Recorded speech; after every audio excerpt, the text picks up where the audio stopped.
ഹരിയോടൊപ്പത്തിലേക്ക് ഒരിക്കൽ കൂടി സ്വാഗതം. എല്ലാ മതവിശ്വാസങ്ങളിലും പറയുന്ന ഒന്നാണ് സ്വർഗവും നരകവും എന്നൊരു കൺസെപ്റ്റ്. ശരിക്കും ഈ സ്വർഗവും നരകവും ഒക്കെ ഉണ്ടോ? തീർച്ചയായിട്ടും സ്വർഗവും നരകവും ഉണ്ട്. അത് എവിടെയാണ് എന്ന് കണ്ടുപിടിക്കേണ്ടത് നമ്മളാണ് എന്ന് മാത്രമേ. സ്വർഗം എന്നുള്ളത് നരകം എന്നുള്ളതും നമ്മുടെ കാഴ്ചപ്പാടിനെ അടിസ്ഥാനമാക്കിയാണ്. മരണത്തിന് ശേഷം നമ്മൾ സ്വർഗത്തിലേക്ക് പോകുന്നു, മരണത്തിന് ശേഷം നമ്മൾ നരകത്തിലേക്ക് പോകുന്നു പറയുന്നതിന് എന്തായാലും ഒരു തരത്തിലുള്ള ശാസ്ത്രീയ അടിസ്ഥാനമുണ്ട്. നമുക്ക് പലപ്പോഴും അറിയാം, ഒരാൾ മരിച്ചു കഴിഞ്ഞിട്ടുണ്ടെങ്കിൽ സാമാന്യ ബോധത്തിൽ നമ്മൾ ചിന്തിച്ച് നോക്കിയാൽ, കാരണം അയാളുടെ ശക്തി അയാളിൽ നിന്ന് വേറിട്ട് പുറത്തേക്ക് പോകുന്നു. ശക്തി പോകുന്ന മാത്രമേ ഒരു കാർഡിയാക് അറസ്റ്റ് വന്ന് ഒരു നിമിഷം കൊണ്ട് ഒരാൾ മരിച്ച് പെട്ടെന്ന് പോയി കഴിഞ്ഞാൽ ആ നിമിഷം തൊട്ട് നമ്മൾ ഒരു ശരീരത്തെ വെറും ബോഡിയായിട്ട് മാത്രമേ നമ്മൾ കാണാറുള്ളൂ. കാരണം ഇന്ന വ്യക്തി മരിച്ചു, ഇന്ന വ്യക്തി ഇനി ഇല്ല എന്ന് നമ്മൾ അപ്പോൾ തന്നെ തീരുമാനിച്ചു. ആ ഒരു ശരീരത്തെ നോക്കി നമ്മൾ സഹതപിക്കുകയാണ്. ഈ ശരീരത്തിലെ ശക്തി നഷ്ടപ്പെട്ടു, ഇനി അതുകൊണ്ട് ഒന്നും ചെയ്യാനില്ല. ഈ ശക്തി എങ്ങോട്ട് പോകുന്നു?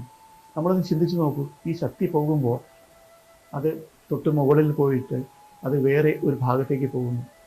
വേറൊരു ഭാഗത്ത് പോയി സ്വർഗത്തിൽ പോയി നമ്മൾ ഇവിടെ ജീവിക്കുന്ന പോലുള്ള എല്ലാ സൗകര്യങ്ങളുമായിട്ട് ജീവിക്കുന്നു.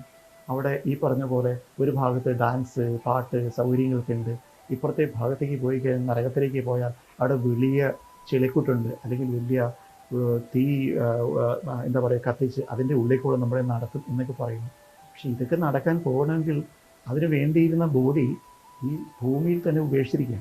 ഈ ഭൂമിയിൽ നിന്ന് ഈ സംഭവം അങ്ങോട്ട് ചെല്ലാതെ എങ്ങനെയാണ് ഈ ചൂടും അല്ലെങ്കിൽ ഈ ചെളിക്കുണ്ടും ഒക്കെ നമുക്ക് അനുഭവിക്കാൻ പറ്റും? മാത്രമല്ല, നമ്മളിവിടെ ചിന്തിച്ചിരുന്ന എല്ലാ കാര്യങ്ങളും ചിന്തിച്ചിരുന്നത്, സ്റ്റോർ ചെയ്യുന്നത് നമ്മുടെ ബ്രെയിനിലായിരുന്നു. ഈ മരിച്ചു കിടക്കുന്ന വ്യക്തിയുടെ കൂടെ തന്നെ ആ ബ്രെയിനും ഇവിടെ തന്നെ ഉപേക്ഷിച്ചാണ് പോകുന്നത്. ഈ ബ്രെയിൻ ഇല്ലാതെ നമുക്ക് തന്നെ അറിയാം, ഒരാൾക്ക് ഒരു ആക്സിഡൻറ്റോ എന്തെങ്കിലും പറ്റി ഒരു ഹോസ്പിറ്റൽ അഡ്മിറ്റ് ആയിക്കഴിഞ്ഞാൽ ചിലപ്പോൾ മാസങ്ങളോളം കോമ എന്നുള്ള സ്റ്റേജിൽ അവിടെ കിടക്കാറുണ്ട്. എന്ത് സംഭവിച്ചു, ഈ ലോകത്ത് എന്ത് സംഭവിക്കുന്നു ഒന്നും അറിയില്ല. അതിനുശേഷം ആ കോമയിൽ നിന്ന് തിരിച്ചു വരുമ്പോൾ ഇത്രയും കാലം ഞാൻ ജീവിച്ചിരുന്നു എന്ന് പോലും അറിയാൻ വയ്യാത്ത ഒരവസ്ഥയിൽ ഈ പറഞ്ഞ പോലെ ബ്രെയിൻ ഡെഡായി അല്ലെങ്കിൽ ബ്രെയിൻ വർക്ക് ചെയ്യാതെ അവിടെ കിടന്നിട്ടുള്ള ഒരു കാലഘട്ടം ഉണ്ടെങ്കിൽ ആ സമയത്ത് നമുക്കൊന്നും ചിന്തിക്കാൻ കഴിയുന്നില്ല. അപ്പോൾ ബ്രെയിൻ തന്നെ ഭൂമിയിൽ ഉപേക്ഷിച്ചിട്ട് ഈ പറഞ്ഞ ശരീരം ഉപേക്ഷിച്ച് ഇവിടുന്ന് വേറൊരു ലോകത്ത് ചെന്ന് അവിടെ ഒരു സ്വർഗത്തിൽ പോയി അവിടെ അത്യാഡംബര സൗകര്യങ്ങളോട് ജീവിക്കാൻ കഴിയുമെന്ന് ചിന്തിക്കാൻ കഴിയുന്നത് തന്നെ ഏറ്റവും വലിയ വിഡ്ഢിത്തം തന്നെ ആവാനേ കഴിയും. പക്ഷേ സ്വർഗവും നരകവും ഇല്ല എന്ന് നമുക്കൊരിക്കലും പറയാൻ കഴിയും. ഈ സ്വർഗവും നരകവും രണ്ട് തരത്തിലാണ് വരിക.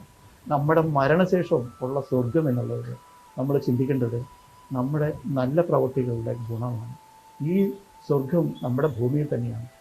ഇന്ന വ്യക്തി, ഒരു നല്ല വ്യക്തി ഈ സമൂഹത്തിന് വേണ്ടിയും മറ്റുള്ളവർക്ക് വേണ്ടിയും നന്നായിട്ട് പ്രവർത്തിച്ചിട്ടുണ്ട്, നല്ല ചിന്തകൾ കൊടുത്തിട്ടുണ്ട്, മറ്റുള്ളവരെ സഹായിച്ചിട്ടുണ്ട്, അവർക്ക് നല്ല ഓപ്പർച്യൂണിറ്റീസ് കൊടുത്തിട്ടുണ്ട്, മറ്റുള്ളവരെ ഉയർത്തിക്കൊണ്ടുവരാൻ വേണ്ടി പ്രയത്നിച്ചിട്ടുണ്ട് എന്നൊക്കെ ഉണ്ടെങ്കിൽ അദ്ദേഹം മരിച്ച് വർഷങ്ങൾ കഴിഞ്ഞാലും അദ്ദേഹത്തെ എല്ലാ ഭാഗത്തും അദ്ദേഹത്തെ സ്മരിക്കുകയും നല്ല തരത്തിലുള്ള ഇത് പറയുകയും ചെയ്യും. അദ്ദേഹത്തെ ഒരിക്കലും തുപ്പില്ല, ഭത്സിക്കില്ല, അദ്ദേഹത്തെ ഒരിക്കലും ചിലക്കുഴിയിലേക്ക് തള്ളിക്കളയില്ല.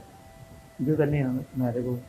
ഈ ഭൂമിയിൽ ഏറ്റവും മോശമായിട്ടുള്ള പ്രവർത്തനങ്ങളാണ് നമ്മൾ ചെയ്തിട്ടുള്ളത്, ഏറ്റവും ചീത്ത കാര്യങ്ങൾ മാത്രമാണ് ചെയ്തിട്ടുള്ളതെങ്കിൽ സ്വാഭാവികമായിട്ടും എല്ലാവരുടെയും മനസ്സിലും ഈ വ്യക്തിയെ പറ്റിയുള്ള ചിന്ത എന്നുള്ളത് നെഗറ്റീവായിരിക്കും. അയാളെ മരിച്ചു കഴിയുമ്പോഴും പറയുന്നത് അയാൾ വൃത്തികെട്ടവനായിരുന്നു, അധമനായിരുന്നു എന്നുള്ള തരത്തിൽ കാഴ്ചപ്പാട് പറയുമ്പോൾ ആ വ്യക്തി ശരിക്കും യഥാർത്ഥത്തിൽ നരകത്തിൽ പോവുകയാണ്. ഈ ഭൂമിയിൽ നിന്ന് നമ്മൾ പുറത്തേക്ക് പോയിട്ടല്ല നമ്മൾ സ്വർഗവും നരകവും ക്രിയേറ്റ്. ഈ ഭൂമിയിൽ നമ്മൾ ജീവിക്കുന്ന കാലവും ജീവിച്ചതിന് ശേഷമുള്ള കാലവും നമ്മളെ പറ്റി മറ്റുള്ളവർക്ക് നല്ല വാക്ക് പറയാനുണ്ടെങ്കിൽ അത് ഏതെല്ലാം തരത്തിൽ മറ്റുള്ളവരെ കൂടെ നമുക്ക് നിൽക്കാൻ കഴിയുന്നുണ്ട്, അവർക്ക് നമ്മളൊരു പ്രാധാന്യമുള്ള വ്യക്തിയായി മാറിയിരുന്നുവെങ്കിൽ തീർച്ചയായിട്ടും നമുക്കവിടെ ശബ്ദത്തിലേക്ക് വഴി നമുക്ക് തുറക്കും. അതല്ല എങ്കിൽ തീർച്ചയായിട്ടും നമ്മളെപ്പറ്റി ചീത്ത മാത്രം പറയുന്ന ഒരു സമൂഹം നമ്മൾ മരിച്ചതിന് ശേഷം നമ്മളെ ഇവിടെ സ്മരിക്കപ്പെടുന്നത് മഹാമോശക്കാരനായിട്ടായിരിക്കും. അതായിരിക്കും നമ്മുടെ യഥാർത്ഥ സ്വർഗവും. അതുമായിട്ട് കണക്ട് ചെയ്ത് തന്നെ ഒരു കാര്യം കൂടെ ചോദിക്കുകയാണ്. ഈ നെഗറ്റീവ് എനർജീസിനെ കുറിച്ചും ഇതുപോലെ ഉണ്ടല്ലോ. ഇപ്പം പ്രേതം, ഭൂതം, യക്ഷി, ചെകുത്താൻ എന്നൊക്കെ പറഞ്ഞാൽ അത് പൊതുവെ എല്ലാ മതങ്ങളും പറയുന്നുണ്ട്. അത്തരം നെഗറ്റീവ് എനർജി ഹരി വിശ്വസിക്കുന്നുണ്ട്. അങ്ങനെ ഉണ്ടോ ഒരു സംഭവം? നെഗറ്റീവ് എനർജി തീർച്ചയായിട്ടും ഉണ്ട്. പോസിറ്റീവ് എനർജി ഉണ്ടെങ്കിൽ തീർച്ചയായിട്ടും നെഗറ്റീവ് എനർജി ഉണ്ട്. നെഗറ്റീവ് എനർജി പോസിറ്റീവ് എനർജി തന്നെ നെഗറ്റീവ് എനർജിയായി മാറുന്ന അവസ്ഥകളുമുണ്ട്. ഏത് എനർജിയും ഏത് തരത്തിൽ ഉപയോഗിക്കുന്നു എന്നുള്ളതാണ് എനർജിയുടെ പ്രാധാന്യം. ആ എനർജി ഒരു യക്ഷി, പ്രേതം, മറുത എന്നൊക്കെ പറയുന്ന തരത്തിലുള്ള സംഭവങ്ങൾ, അത് വേറെ രാത്രി വെള്ളവേഷം, വെള്ള വസ്ത്രമിട്ട് പറന്നു വന്ന് കാല് നിലത്ത് തൊടാതെ നടക്കുന്ന ഒരു ജീവി, അത് മനുഷ്യ രൂപത്തിലുള്ള ഒരു ജീവി, അല്ലെങ്കിൽ രാത്രി പാലയുടെ മുകളിൽ പോയി താമസിക്കുന്ന ഒരു ജീവിയാണ് എന്നൊന്നും ഒരിക്കലും നമ്മൾ ചിന്തിക്കാൻ പാടില്ല. ഈ യക്ഷിയും മറുതയും എല്ലാം നമ്മളിലേക്ക് തന്നെ ഓരോ വ്യക്തികളാവുന്ന സ്വഭാവങ്ങൾ തന്നെയായി മാറുകയാണ്. നമ്മൾ വ്യക്തി എന്ന നിലയ്ക്ക് വരുമ്പോൾ നമ്മൾ എങ്ങനെയാണ് ഒരു എനർജിയെ കൺസീവ് ചെയ്യുന്നത്? നമുക്ക് നല്ല എനർജി തരുന്ന മഹാദേവനെ നമ്മൾ പ്രാർത്ഥിക്കുന്നത്, നമ്മൾ പോയി മഹാദേവൻ്റെ അടുത്ത് നമ്മൾ പ്രാർത്ഥിക്കുന്നത് ഈ പറഞ്ഞ പോലെ എനിക്ക് നല്ല എനർജി തരണം, അല്ലെങ്കിൽ എനിക്ക് നന്നായി പെരുമാറാനും നന്നായി ചിന്തിക്കാനുള്ള എനർജി വേണമെന്ന് നമ്മൾ പ്രാർത്ഥിച്ച് നമ്മൾ കൂടുതൽ എനർജറ്റിക് ആവുന്നുണ്ടെങ്കിൽ നമ്മൾ പ്രാർത്ഥിക്കുന്നത് എനിക്ക് അവരെ എല്ലാം നശിപ്പിക്കാനുള്ള ശക്തി തരണമെന്നാണ് പ്രാർത്ഥിക്കുന്നതെങ്കിൽ അത് തീർച്ചയായിട്ടും നമ്മുടെ നെഗറ്റീവാണ്. അത്തരത്തിലുള്ള എനർജി നമ്മൾ കൺസീവ് ചെയ്ത് നമ്മൾ ഉപയോഗിക്കുമ്പോൾ നമ്മൾ എങ്ങനെയാണ് പെരുമാറുക? നമ്മളൊരു യക്ഷിയായി, നമ്മളൊരു മറുതയായി മാറും. കാരണം ഏത് രാത്രിയിലെയും ആരെയും പോയി വെട്ടിക്കൊല്ലാൻ നമുക്ക് തോന്നുന്ന മാനസികാവസ്ഥ, അതാണ് യഥാർത്ഥത്തിൽ നമ്മുടെ സ്വഭാവത്തിൽ വരുന്ന യക്ഷിയും മറുതയും ആടനും ഒക്കെ. ഇതെല്ലാം നമ്മൾ തന്നെയാണ് യഥാർത്ഥത്തിലാവുന്നത്. ശക്തി എന്നുള്ളത് ഒരേ ശക്തിയുള്ളൂ. ആ ഒരേ ശക്തിയെ ഏത് തരത്തിലേക്ക് മാറ്റണമെന്ന് തീരുമാനിക്കുന്നത് നമ്മളാണ്. നമുക്കിതിനെ നല്ല രീതിയിലേക്കായി എടുക്കണമെങ്കിൽ നമ്മുടെ ശക്തി ഒരിക്കലും നെഗറ്റീവ് ആവില്ല. നമ്മൾ ഈ ശക്തിയെ എടുക്കുന്നത് മറ്റു പലരുടെയും നാശത്തിന് വേണ്ടിയാണ് എങ്കിൽ അത് തീർച്ചയായിട്ടും അപകടത്തിലേക്ക് പോകും. നമുക്കറിയാം, പലപ്പോഴും പലരും ക്ഷേത്രങ്ങളിൽ പോയി വഴിപാട് കഴിക്കും. ശത്രുസംഹാര പൂജ കഴിക്കും, ശത്രുസംഹാര പുഷ്പാഞ്ജലി. ശത്രുസംഹാര പുഷ്പാഞ്ജലി എന്നുള്ളത് യഥാർത്ഥത്തിൽ എന്താണ് എന്ന് പലരും ധരിച്ചിട്ടുണ്ടെന്ന് തോന്നുന്നില്ല. ശത്രുസംഹാരം എന്ന് വെച്ചിട്ടുണ്ടെങ്കിൽ എനിക്ക് ശത്രുക്കൾ ഉണ്ടാവാതിരിക്കണേ, എനിക്ക് ശത്രുക്കൾ ഉണ്ടാവാതിരിക്കാൻ എന്നെ അനുഗ്രഹിക്കണേ എന്ന് പ്രാർത്ഥിക്കുകയാണ് ശത്രുസംഹാര പൂജയിലോ അല്ലെങ്കിൽ പുഷ്പാഞ്ജലിയിലോ നമ്മൾ ഈശ്വരനോട് പ്രാർത്ഥിക്കുന്നു. എനിക്ക് ശത്രുക്കൾ ഉണ്ടാവരുത്, എനിക്ക് ശത്രുക്കൾ ഉണ്ടാവരുതെന്ന് ഞാൻ പ്രാർത്ഥിക്കുമ്പോൾ, എന്നോട് വേറൊരാൾക്ക് ദേഷ്യം തോന്നരുതെന്ന് പ്രാർത്ഥിക്കുമ്പോൾ ഞാൻ വളരെ ഹമ്പിളാവും. ഞാൻ അവരെ ദേഷ്യം എന്നോട് വരാതിരിക്കാൻ വേണ്ടി ഞാൻ നല്ല രീതിയിൽ പെരുമാറും. ഞാൻ മറ്റുള്ളവർക്ക് നല്ല പ്രവൃത്തികൾ നമ്മൾ ചെയ്യും. അപ്പോൾ അതൊരു ക്വാളിറ്റേറ്റീവായിട്ടുള്ള ചിന്തയായിരിക്കും. അതുകൊണ്ട് നമുക്ക് ശത്രുക്കൾ ഉണ്ടാവില്ല. നല്ല ആളുകളെ ആരാണ് ശത്രുവായിട്ട് കണക്കാക്കാൻ ചിന്തിക്കുക? അതേസമയത്ത് പ്രാർത്ഥിക്കുന്ന യഥാർത്ഥത്തിൽ എന്തുമാണ്? ശത്രു സംഹാരം. അവനെ കൊല്ലണം, അവനെ നശിപ്പിക്കണം, അവനൊന്ന് ചാവണം. അതിനുവേണ്ടി ഇത്ര രൂപ മുടക്കി വഴിപാട് കഴിക്കണം. ഇവിടെ യഥാർത്ഥത്തിൽ ആക്ച്വലി എന്താണ് അവസ്ഥ എന്ന് അറിയിച്ചത്? ഈശ്വരൻ്റെ ഒരു മാനസികാവസ്ഥ അത് കേട്ടുകൊണ്ടിരിക്കണം. ഈശ്വരൻ്റെ മാനസികാവസ്ഥ അറിയിച്ചിട്ട് അദ്ദേഹം ഇവിടെ കൊട്ടേഷൻ ഇരിക്കുകയാണെന്ന് തോന്നുന്നു. 100 റുപ്യ എനിക്ക് തന്നാൽ ഞാൻ അവരെ മുഴുവൻ കൊന്നുതരാം. ഈശ്വരൻ അത്ര മോശമായിട്ടാണ് അവിടെ ഇരിക്കേണ്ടതെന്ന് നമ്മൾ ചിന്തിക്കേണ്ടതാണ്.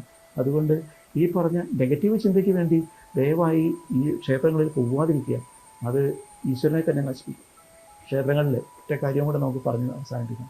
ക്ഷേത്രങ്ങളിൽ പലപ്പോഴും നമുക്കറിയാം, നമ്മുടെ ഏറ്റവും അടുത്ത ആരെങ്കിലും മരിച്ചാൽ, ബന്ധുക്കൾ മരിച്ചു കഴിഞ്ഞാൽ 12 ദിവസം അല്ലെങ്കിൽ 16 ദിവസം നമ്മൾ ക്ഷേത്രങ്ങളിൽ പല സമയത്ത് നമ്മൾ ക്ഷേത്രത്തിൽ പോകാറില്ല. അതോടൊപ്പം തന്നെ നമുക്കൊരു കുട്ടി ജനിച്ചാലും നമ്മൾ ഈ 12 ദിവസവും നമ്മൾ ക്ഷേത്രത്തിൽ പോകാറില്ല. കാരണം ക്ഷേത്രത്തിൽ നമ്മൾ ഈശ്വരൻ്റെ മുമ്പിലേക്ക് പോകുമ്പോൾ നമ്മളെ കൊണ്ടുപോകുന്നത് നമ്മുടെ നെഗറ്റീവ്സ് അല്ല. നമ്മുടെ വേണ്ടപ്പെട്ട ഒരാൾ നമ്മൾ മരിച്ചു കഴിയുമ്പോൾ സ്വാഭാവികമായിട്ടും നമ്മുടെ മാനസികാവസ്ഥ നെഗറ്റീവാകും. നമുക്ക് അതിൻ്റെ സങ്കടം നമുക്ക് വളരെയധികം നമ്മളെ ദുഃഖിപ്പിക്കും. വളരെയധികം ദുഃഖത്തോടുകൂടി, വ്യസനത്തോടുകൂടി, ഒരു പോസിറ്റീവ് മൈൻഡ് അല്ലാതെ ഒരിക്കലും ക്ഷേത്രത്തിലേക്ക് പോലും ചെല്ലരുത്. വേറൊരാളുടെ അടുത്തേക്കും പോകരുത്. എന്താണെന്ന് വെച്ചാൽ നെഗറ്റീവായിട്ടുള്ള ഒരു മാനസികാവസ്ഥ കൊണ്ട് വേറെ അടുത്ത് ചെന്നാൽ അവരും തീർച്ചയായും നെഗറ്റീവാകും. നമ്മൾ ഈ നെഗറ്റീവ് മാനസികാവസ്ഥയിൽ ക്ഷേത്രത്തിലേക്ക് ചെന്നാൽ അവിടെയും ആ ക്ഷേത്രം മുഴുവൻ നെഗറ്റീവ് ഫീൽ ഉണ്ടാകും. ഇതോടൊപ്പം തന്നെയാണ് അമിത സന്തോഷം. ഒരു കുട്ടി ഉണ്ടാകുമ്പോൾ നമ്മൾ അമിതമായിട്ട് നമ്മൾ ആഹ്ലാദിച്ച് നിൽക്കുക. അമിതമായിട്ട് ആഹ്ലാദിച്ച് നിൽക്കുമ്പോഴും നമുക്ക് സ്വാഭാവികമായിട്ടും മറ്റുള്ളവരുടെ അടുത്തേക്ക് അധികം പോകാതിരിക്കുന്നത് കാരണം വരുന്നുണ്ട്. അതൊരു സ്വാർത്ഥതയുടെ വേറൊരു മാനസികാവസ്ഥയിലേക്ക് നമുക്ക് എത്തും. അത് മറ്റുള്ളവർ നമ്മൾ പുച്ഛിക്കുന്ന ഒരവസ്ഥയിലേക്ക് നമുക്ക് എത്തും.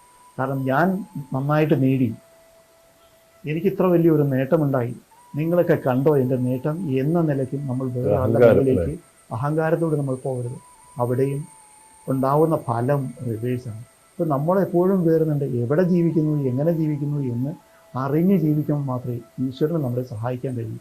ഈശ്വരനെ ഒരിക്കലും ഒരു കൊട്ടേഷൻ നൽകുന്ന ഒരാളായി നമ്മൾ ഒരിക്കലും കാണരുത്. ഈ വിഷയത്തെക്കുറിച്ചുള്ള നിങ്ങളുടെ അഭിപ്രായങ്ങൾ കമൻറ്റ് ചെയ്യുക. മറ്റൊരു വിഷയമായി വീണ്ടും കാണാം. നന്ദി, നമസ്കാരം.